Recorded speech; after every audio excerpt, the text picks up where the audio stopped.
Saudara, ambruknya bangunan di Ponpes Al-Khozini, Sidoarjo, Jawa Timur menelan korban jiwa hingga 67 orang dan 104 santri lainnya luka-luka. Meski manajemen Ponpes sudah meminta maaf, tetapi pihak keluarga korban tetap menuntut pertanggungjawaban pihak pondok pesantren.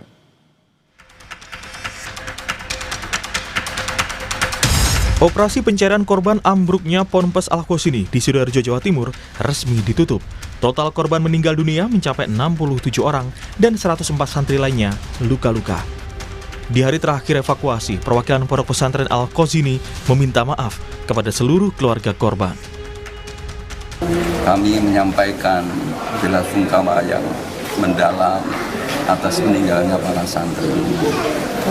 Yang kedua, kami mohon maaf yang sebesar-besarnya mewakili keluarga dalam, manakala kami belum bisa memberikan pelayanan kepada santri secara maksimal, dan kami juga mohon maaf kepada semua masyarakat yang mungkin dalam perjalanan hari pertama sampai hari ini ada hal-hal yang kurang mengenakkan hati.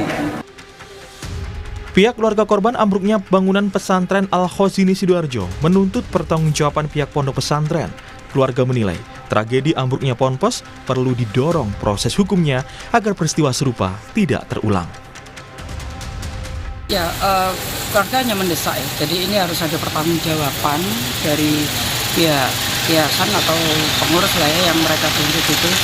Memang katakanlah ini kelalaian, tapi kan tidak bisa diabaikan begitu saja.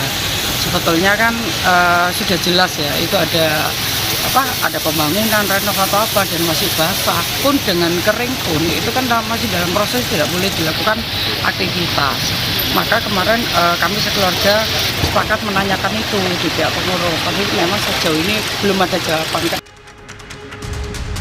Polisi memastikan akan mengusut peristiwa ambruknya bangunan pesantren Al-Khozini. Kapolda Jatim Irjen Anang Afianto bilang sejauh ini sudah memeriksa 17 saksi.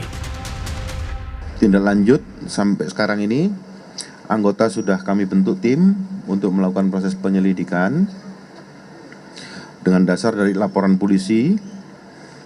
Dan langkah-langkah yang sudah kami lakukan di sini, kami sudah melakukan pemeriksaan kurang lebih 17 ya saksi-saksi ini. Namun tentunya nanti akan terus berkembang.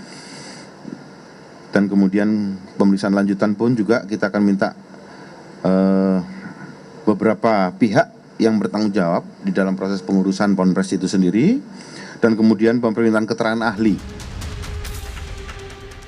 Kabareskrim Polri 2009-2011, Komjen Purnawirawan Ito Sumardi bilang, dalam tragedi ini potensi jerat pidana, perdata hingga sanksi administratif dapat dikenakan pada pengelola pondok pesantren jika terbukti ada kelalaian. Terlebih bangunan pondok pesantren diduga tidak berizin. Menurut saya potensi pelanggaran hukum, Mbak ya, dalam kasus robohnya bangunan Ponpes Al-Khozini Sidoarjo ini akan meliputi sanksi pidana, juga sanksi administratif dan sanksi perdata yang dapat dikenakan kepada pihak-pihak pengelola pondok pesantren, kontraktor, konsultan perencana atau pengawas serta pihak lain yang terlibat ya dalam pembangunan tanpa standar atau izin. Nah, dalam pidananya ini kalau memang terbukti adanya kelalaian hasil daripada penyelidikan teman-teman Polda Jawa Timur, karena ini menimbulkan korban jiwa, maka pelaku yang nanti akan ditetapkan tentunya akan bisa dijerat dengan pasal pidana terkait dengan kelalaian ya, misalnya pasal 359 kelalaian mengakibatkan orang mati, atau Undang-Undang Nomor 28 tahun 2002 tentang bangunan gedung ya.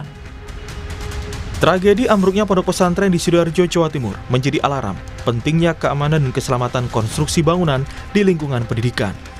Kini, publik tinggal menunggu langkah tegas polisi untuk mengusut tuntas dan mengetahui ada tidaknya unsur pidana dalam peristiwa ini. Tim Liputan, Kompas TV.